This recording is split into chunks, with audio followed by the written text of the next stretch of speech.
Maplewood Lane had rules no one ever wrote down. Wave when someone drives by, bring a casserole when someone's sick, pretend everything is fine. Claire Whitmore followed those rules better than anyone. The morning she died began like any other. Sunlight stretching across polished kitchen counters, the faint hum of the refrigerator, the smell of coffee brewing. But that wasn't how Detective Marcus Hale first imagined her final moments. He imagined darkness. Because at 2:17 a.m., the streetlights flickered. Only for a second, but long enough. Security footage from 3 separate homes captured it, the sudden dimming glow, then the quiet return of light. A subtle disturbance, easy to ignore. At 2:18 a.m., Claire's living room camera went offline. At 2:19 a.m., her back door opened.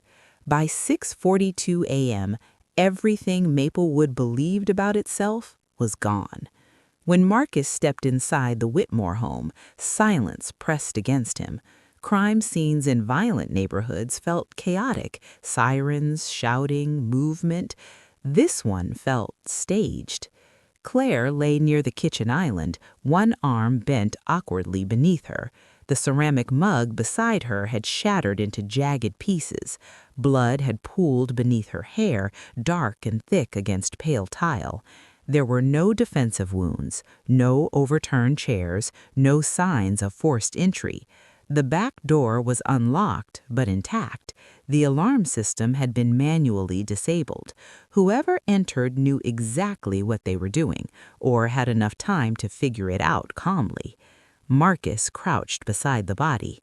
One impact wound, blunt force, close range, personal. Upstairs, Claire's son sat wrapped in a blanket, unaware of the full horror. A patrol officer spoke softly to him while he clutched a stuffed dinosaur. He had heard nothing. No screams, no crash. That disturbed Marcus most of all. Outside, Maplewood Lane gathered. Whispers moved faster than facts. It must have been a break-in. No, nothing was taken. Her husband wasn't home. Eyes shifted subtly, not outward, but sideways. Across the street, Daniel Harper stood on his porch, hands folded, shoulders slightly hunched, watching. Marcus noticed him immediately, not because he stood out, but because he didn't.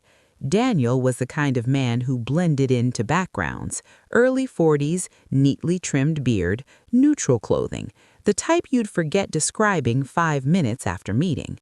When Marcus approached, Daniel offered water bottles from a small cooler. "I figured the officers could use these," he said, voice steady. "Did you see or hear anything unusual last night?" Marcus asked. Daniel blinked once, slowly. No, it was completely quiet. Completely. The word echoed in Marcus's mind later, because murders were rarely completely quiet. By midday, forensic technicians combed through the home. Claire's phone was missing, her laptop untouched, jewelry still in place. The cameras had not been smashed, they had been disconnected at the router. Precision. Someone either studied the system or lived close enough to understand its range. Marcus stepped back outside, scanning the houses across the street. Identical layouts, identical sightlines, identical opportunities. Daniel Harper remained nearby, speaking gently with neighbors. He rested a reassuring hand on Mr. Collins' shoulder. He nodded sympathetically at Mrs. Grant, but he never looked at the house for long, almost as if he were careful not to. Later that afternoon, Marcus reviewed the neighborhood's shared security footage. At 2:13 a.m., a figure entered frame on a driveway camera 3 houses down. Tall, hooded, walking from the direction of the cul-de-sac towards Claire's home. The figure didn't run, didn't hesitate, just crossed the street with the slow confidence of someone who belonged there. The resolution was poor, no facial detail, but Marcus froze the image. Height approximately 6 feet, lean build, deliberate stride. Daniel Harper was 6 feet tall, so were at least 9 other men on Maplewood Lane. It wasn't enough. Not yet. By early evening, Claire's husband, Thomas Whitmore, returned from his business trip. His grief was raw and uncontrolled. He collapsed in the driveway before reaching the door. Officers held him upright as he sobbed, repeating her name. Marcus watched closely. Shock appeared genuine, confusion real. Thomas had airline records placing him in another state at the time of death, an alibi that held. Still, something Thomas said caught Marcus's attention. "She told me someone was watching. She thought she was being paranoid." "When did she say that?" "A few weeks ago. She said sometimes when she closed the curtains, she felt like someone across the street was standing outside." Marcus glanced instinctively toward Daniel Harper's house. Across the street. That night, Marcus returned to Maplewood alone. Crime scenes felt different after dark. Shadows stretched longer. Houses looked more like silhouettes than homes. He stood on Claire's porch and looked outward. From this angle, the house directly opposite had a perfect line of sight into her living room, especially if curtains were open. Daniel Harper's house. Its lights were off, curtains drawn. Marcus crossed the street slowly. He didn't knock, he simply stood on the sidewalk and studied the house. There was something unsettling about the symmetry, as if the two homes mirrored each other too perfectly. Claire's kitchen window, Daniel's front-facing upstairs window. Direct alignment. If someone stood behind that glass at night, they would see everything, and no one would see them. At 11:03 p.m., a small detail shifted the case. A utility company log revealed a brief power fluctuation on Maplewood Lane at 2:17 a.m., the exact moment the streetlights flickered. The cause? Manual tampering with a secondary panel location near the cul-de-sac. It wasn't random. Someone had created that flicker, just long enough to interfere with motion-sensitive systems. Marcus stared at the timestamp. 2:17 a.m., lights flicker. 2:18 a.m., cameras offline. 2:19 a.m., entry. That wasn't panic. That was preparation. And preparation meant familiarity. With the street, with the houses, with Claire. Marcus pulled up property records. Daniel Harper had lived across from the Whitmores for 3 years. Long enough to learn routines, long enough to observe patterns, long enough to become invisible. As midnight approached, Marcus sat in his car at the end of Maplewood Lane. The neighborhood looked peaceful again. Porch lights glowing, televisions flickering behind curtains. Life resuming. But something fundamental had shifted. Because somewhere on this street, behind one of these identical doors, lived a person who walked calmly across the road at 2:19 a.m., who disabled cameras without smashing them, who left no forced entry, who knew exactly when Claire would be alone, and who returned home quietly enough to wave at police in the morning. Marcus's eyes drifted once more to Daniel Harper's house. A curtain upstairs moved slightly, just a fraction. Maybe wind, maybe coincidence, or maybe someone standing there, watching the detective now. For the first time that day, Marcus felt it, that faint, crawling sensation between the shoulder blades, the feeling Claire described, being watched. Maplewood Lane wasn't broken by a random act of violence. It was cracked open from within.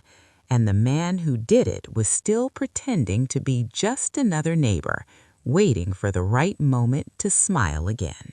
The first real break in the case came quietly. No dramatic confession, no eyewitness revelation, just data. 3 days after Claire Whitmore's murder, digital forensics recovered partial router logs from her home network. Whoever had disabled her cameras hadn't smashed them, they had interrupted the wireless signal long enough to force a reboot cycle. Temporary disruption, intentional, and precise. Detective Marcus Hale sat in the cybercrimes lab staring at a blinking cursor as the analyst zoomed into connection attempts within a 2-block radius. "There," the analyst said softly.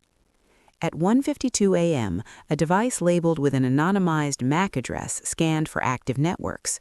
At 2:03 a.m., the same device pinged Claire's router repeatedly.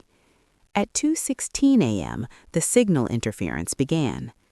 At 2:17 a.m., the streetlights flickered. Marcus felt the timeline tightening like a noose. "Can you trace the source?" The analyst hesitated. It bounced, but not perfectly. One connection attempt, just once, briefly touched a private secured Wi-Fi network. Registered owner, Daniel Harper. Daniel opened the door before Marcus knocked the second time. He looked tired, dark circles under his eyes, but composed. "Detective," he said gently. "Any updates?" "May we come in?" Daniel stepped aside without protest.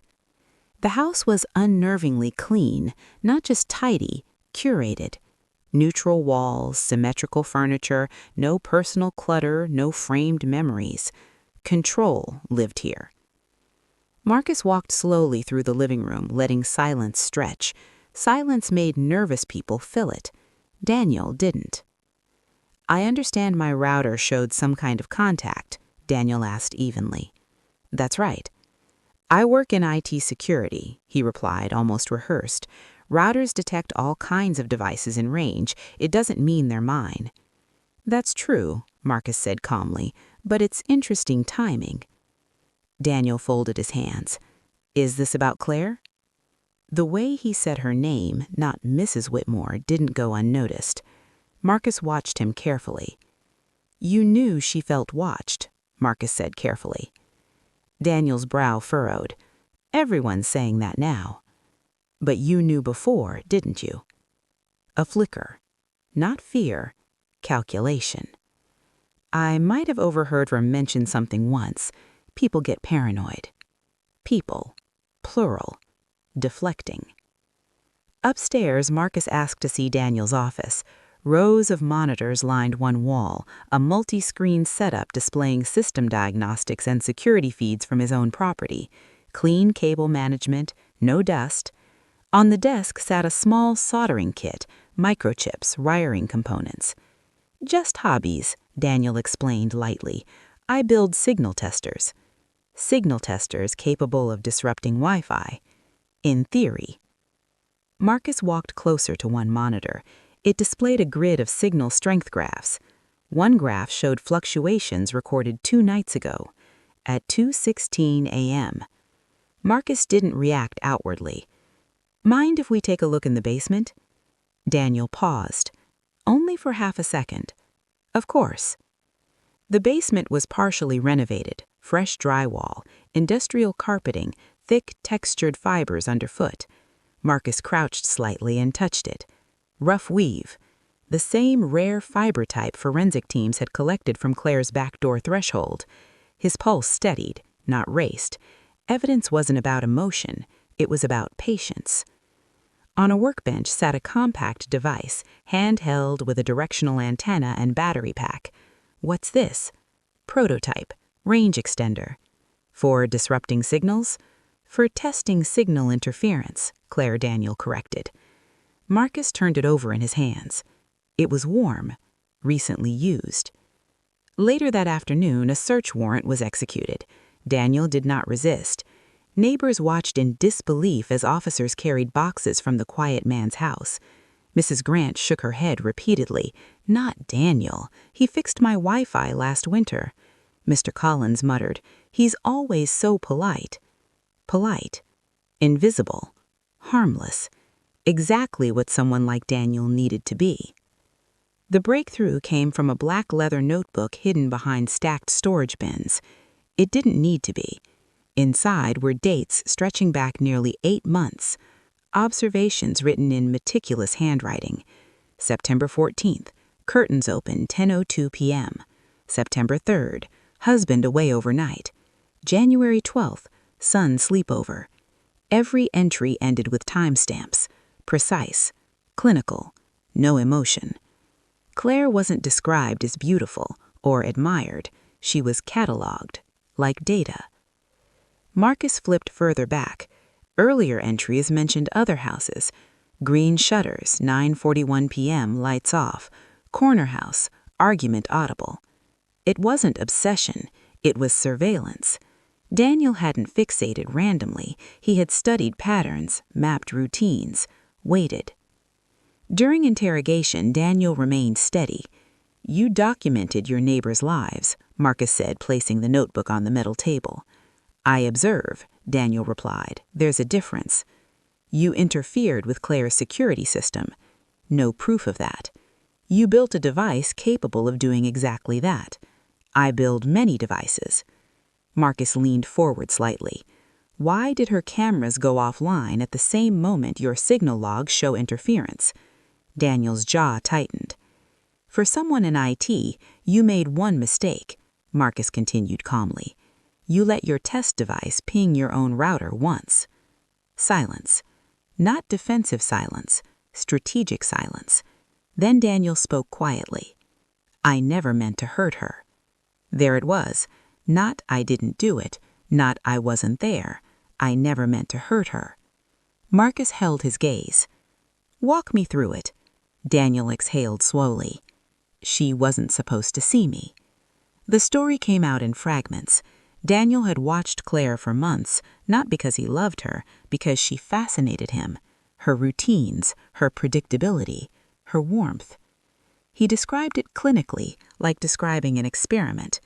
"I wanted to step inside her world, just once, to see if she'd notice. You disabled her cameras. I tested the device earlier that night. You cut the streetlights. I needed darkness. You crossed the street." Daniel nodded faintly. "I just wanted to talk." Marcus didn't interrupt. "When she saw me," Daniel continued, voice thinning, "she screamed. The scream hadn't lasted long enough for neighbors to wake. Daniel claimed she grabbed the mug first. Forensic evidence suggested otherwise. She said she was calling the police," he whispered. "She said everyone would know. Control slipping, exposure, humiliation." Marcus understood the psychology now. Daniel didn't crave love. He craved invisibility on his own terms. He watched because it gave him power. The moment Claire recognized him, that power shattered, and so did the mug. But the interrogation wasn't over, because when investigators searched Daniel's external drives, they found something that shifted the case from murder to something far more chilling. Audio files, dozens, labeled by date, some recorded from directional microphones, Claire's voice among them, laughing, arguing, crying. Private moments captured from across the street. And she wasn't the only one. There were other folders, other houses, other families. Marcus felt something colder than anger settle in his chest. Claire had been the first confrontation, but she had not been the only target. Daniel Harper hadn't snapped that night. He had been building toward it, watching, studying, waiting. And when Claire finally noticed the eyes across the street, she had signed her own death warrant. Or at least that's how Daniel saw it. As officers escorted him from the interrogation room, he glanced at Marcus with a faint, almost puzzled expression. "I was careful," he said quietly. "I didn't think anyone would see." Marcus didn't answer, because the most terrifying truth wasn't that Daniel had been watching Claire. It was that for months he had been watching all of them, and Maplewood Lane had never thought to look back. The confession didn't feel like a victory. It felt like peeling back wallpaper and discovering rot behind every wall. Daniel Harper sat across from Detective Marcus Hale in the interrogation room, hands folded neatly on the table. His posture was perfect, calm, composed, as if they were discussing a parking ticket. But the deeper Marcus dug, the darker the truth became. Forensics had already reconstructed the timeline. At 1:45 a.m., Daniel powered on his interference device. At 2:03 a.m., he began scanning Claire Whitmore's network. At 2:16 a.m., he disrupted the Wi-Fi signal. At 2:17 a.m., he tampered with the secondary electrical panel near the cul-de-sac, just enough to cause a brief streetlight flicker. At 2:19 a.m., he crossed the street. That wasn't impulse, that was orchestration. "You practiced, didn't you?" Marcus asked quietly. Daniel didn't answer immediately. "I ran simulations," he finally said. "Timing matters." Simulations. Daniel nodded slightly. Different nights, different variables. Marcus felt the weight of that word. Variables. Claire had been reduced to a variable. Investigators had pulled every file from Daniel's encrypted drives. What they found wasn't chaotic obsession, it was structure. Folders labeled by address, audio clips sorted by date and time, notes describing habits. Whitmore, TV volume increases during arguments. Corner house, dog barks at 10:12 p.m. consistently. Green shutters, garage open 7:58 a.m. It wasn't voyeurism for pleasure, it was surveillance for control. Daniel wasn't just watching, he was mapping, learning weaknesses, testing boundaries.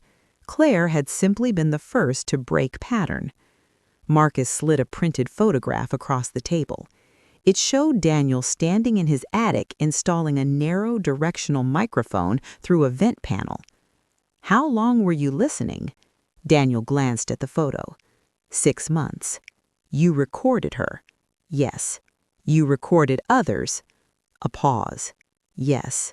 "Why?" Daniel looked genuinely confused by the question. "To understand them." "That's not understanding, that's invasion." Daniel's jaw tightened slightly. "You don't know what it's like," he said quietly. "Explain it to me." Silence stretched. Then Daniel spoke. "When you're invisible," he said, "you start observing. You notice patterns.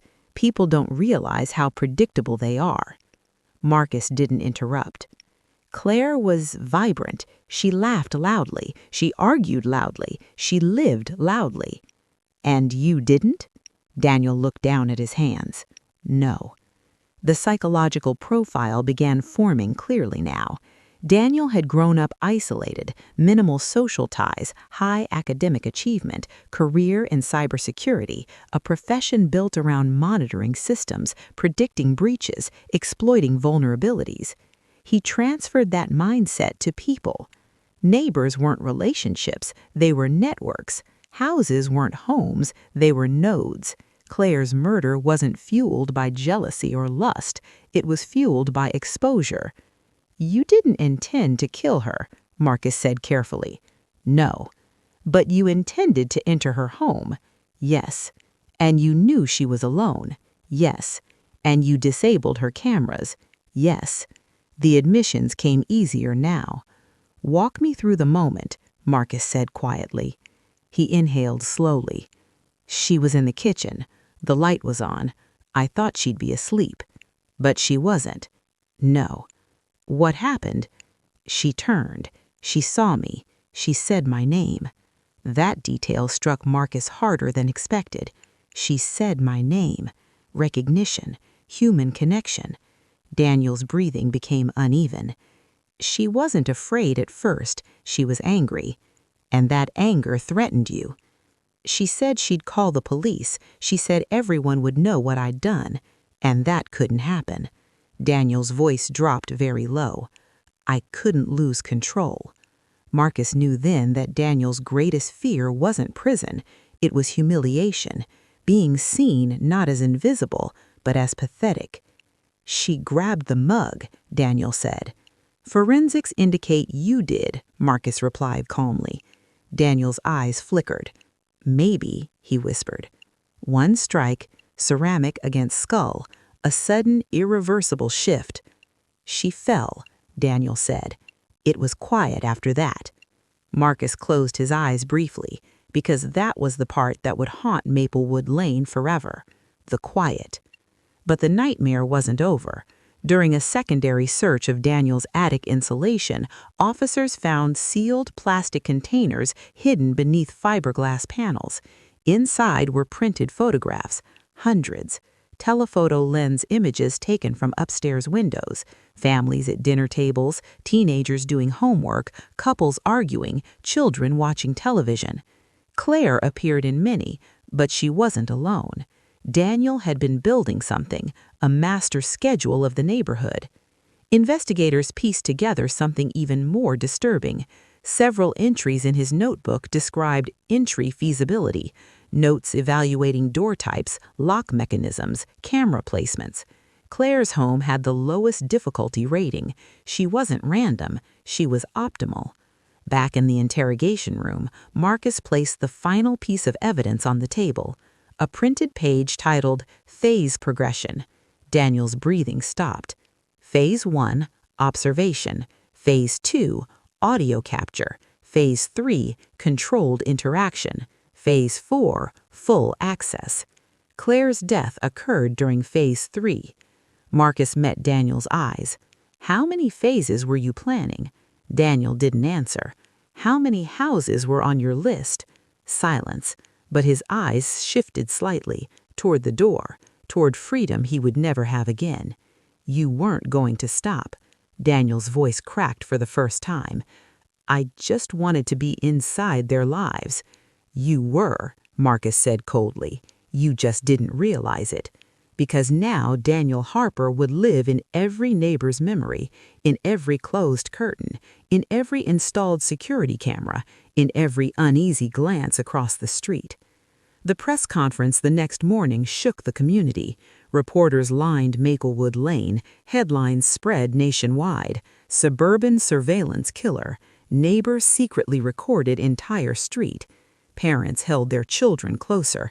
Neighbors avoided eye contact. The illusion of safety had been dismantled piece by piece. Detective Marcus Hale drove past Daniel's house that evening. The windows were dark. For sale sign already staked in the lawn. It looked smaller now, less powerful, just wood and glass. But Marcus knew better. Evil didn't always look monstrous. Sometimes it looked polite, helpful, quiet. And sometimes it lived directly across the street. Daniel Harper hadn't been a man who snapped. He had been a man who calculated, and Claire Whitmore paid the price for seeing him too clearly. The most terrifying truth wasn't that he had killed her. It was that for months he had been studying how to do it. And if she hadn't turned around that night, he might still be watching. The trial lasted 9 days. It only took the jury 4 hours. But for Maplewood Lane, the verdict didn't feel like closure. It felt like confirmation that the world they believed in had never truly existed. Daniel Harper sat at the defense table in a gray suit, expression neutral, hands folded the same way they had been in interrogation. He never once looked toward Claire Whitmore's family. Not when the forensic pathologist described the blunt force trauma. Not when the audio recordings were played in court, Claire's voice, unaware she was being captured from across the street. Not even when prosecutors revealed the phase progression document to the jury. Phase 1, observation. Phase 2, audio capture. Phase 3, controlled interaction. Phase 4, full access.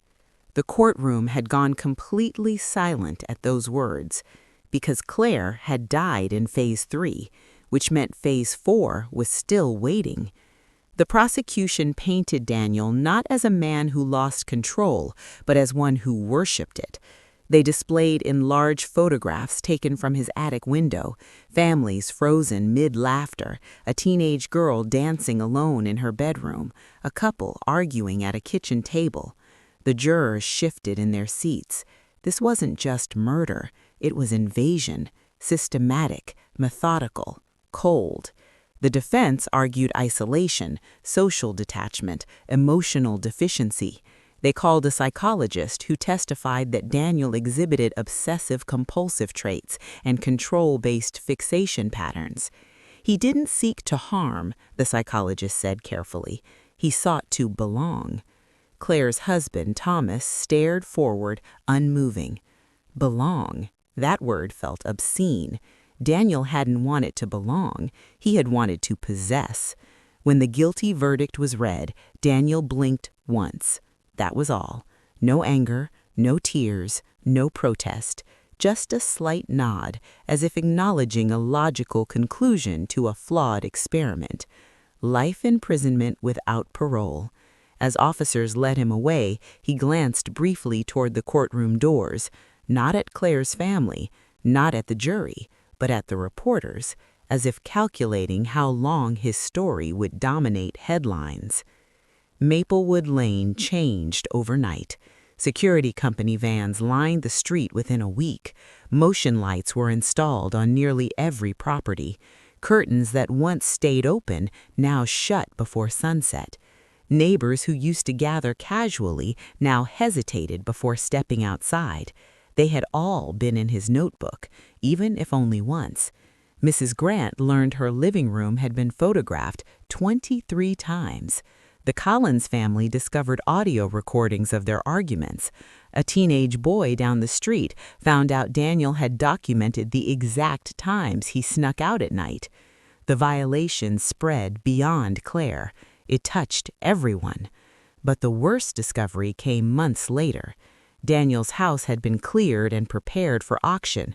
Contractors removing insulation from the attic found a second sealed container, one investigators had initially missed. Inside was a binder.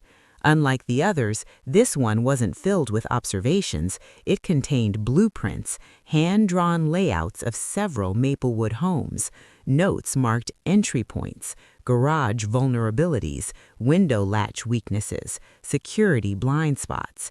Claire's home was the only one with a red checkmark beside it. The others had yellow circles, incomplete. Detective Marcus Hale studied the binder in silence. Claire had not been random. She had been first. The media frenzy eventually faded. National attention shifted elsewhere. Another crime, another tragedy. But Maplewood Lane didn't return to normal. Thomas Whitmore sold the house within 6 months. He couldn't sleep there anymore. Every creak felt like a memory. Every shadow felt like a reminder. New owners moved in, a young couple expecting their first child. They installed reinforced locks before unpacking boxes. Across the street, Daniel's house remained empty longer than expected. Potential buyers backed out once they learned its history. Eventually, it sold at a steep discount. The new residents repainted it entirely, bright blue shutters, white trim, fresh landscaping. But paint couldn't erase what had happened inside. Detective Hale visited the street one final time before officially closing the case file. He parked at the end of the cul-de-sac at dusk, the same time the street lights would soon flicker on. Children played outside again, hesitant at first, then louder. Life was attempting to reclaim the space. Marcus stepped out of his car and looked down the row of houses, orderly, symmetrical, deceptively calm. He imagined Daniel standing behind one of those upstairs windows months ago, cataloging lives like inventory.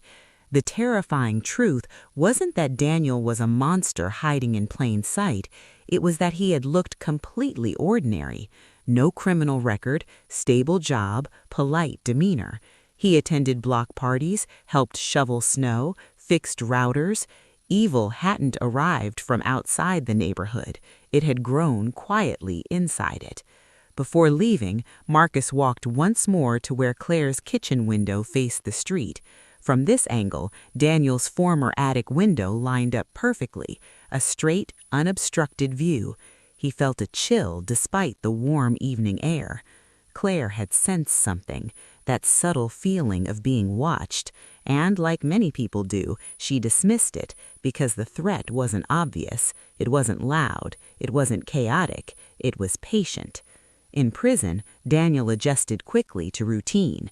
Reports described him as compliant, reserved, observant.